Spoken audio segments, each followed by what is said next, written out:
Poetry in motion, Sunday poetry in motion. Poetry in motion, Sunday poetry in motion. Poetry in motion, Sunday poetry in motion. Poetry in motion, Sunday poetry in motion. Hello once again and welcome to Poetry in Motion Sunday. I'm Craig Lewis and you're watching episode 64. As we begin with my first poem, this one is called Yes My Love. Not too sweet, she's diabetic, the butler made her tea. He knew not if this was her daily mantra or a plea for sympathy.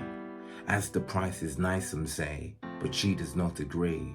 What's the use of buying food that I could grow for free? She has wealth, but she acts poor. She looks well for 64. The hub is in the spare room. She can't stand the way he snores. She often wears the trousers because she often makes the laws.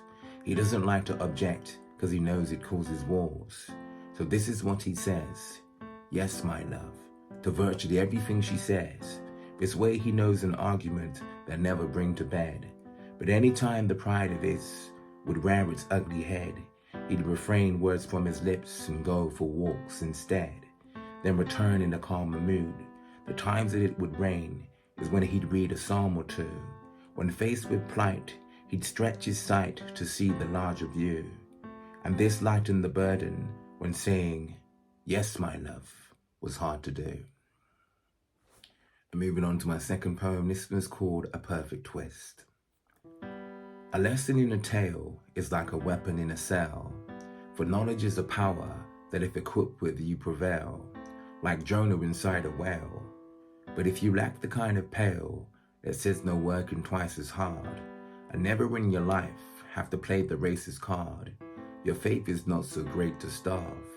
To turn the journey to inspiration and become the greatest bard the nations ever saw may take much hours from your day. There's only 24, but great will be the day your books are selling in the store, performing at open mics to see the crowd yelling for more.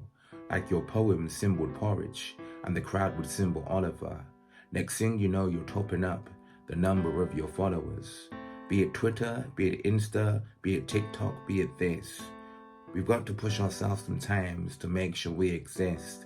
To make our story great, we've got to find the perfect twist.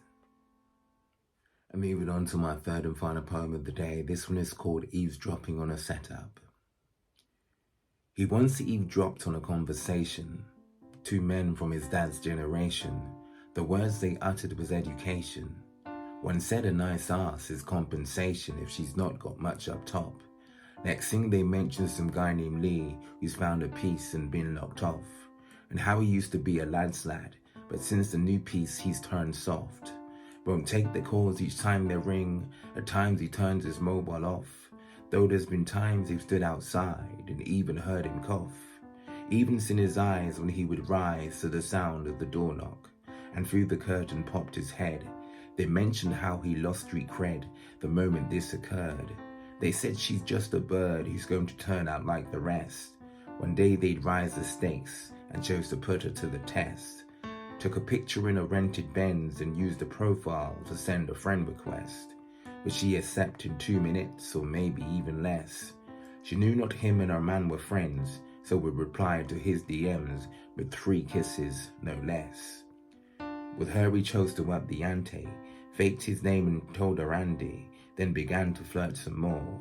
The conversation he would screenshot, not to brag, but to post and tag, so Lee could see for sure. This was the day he packed his bags and stormed right out the door. So there you have it, your poetry fix for this week. I hope you enjoyed.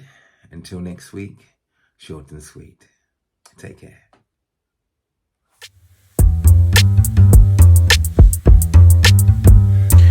Poetry in motion, Sunday poetry in motion. Poetry in motion, Sunday poetry in motion. Poetry in motion, Sunday.